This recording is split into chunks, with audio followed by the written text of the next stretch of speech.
พิธีประกาศแต่งตั้งห้องหัวหน้าแผนกยุทธธิการและขนส่งแขวงบริคำไซได้จัดขึ้นในตอนบ่ายของวันที่23มิถุนายน2025อยู่ที่แผนกยุทธธิการและขนส่งแขวงโดยเป็นเกียรติของร่วมของท่านบุญทรงเพชรเจริญคณะประจำภาคแขวงหัวหน้าคณะจัดตั้งแขวงมีหัวหน้าแผนกห้องแผนกและแขกที่เชิญพร้อมด้วยพนักงานภายในแผนกเข้าร่วมในพิธีท่านอุทิศเกี้ยวลาห้องหัวหน้าคณะจัดตั้งแขวงได้ขึ้นผ่านข้อตกลงของท่านเจ้าแขวงบริคำไซ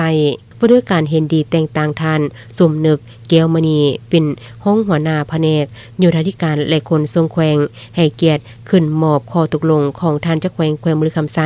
ให้กับผู้ที่ได้รับการแต่งตั้งหน้าที่ใหม่ในครั้งนี้โดยมีท่านบุญทรงเพชรเจริญคณะประจำภาคแขวงหัวหน้าคณะจัดตั้งแขวง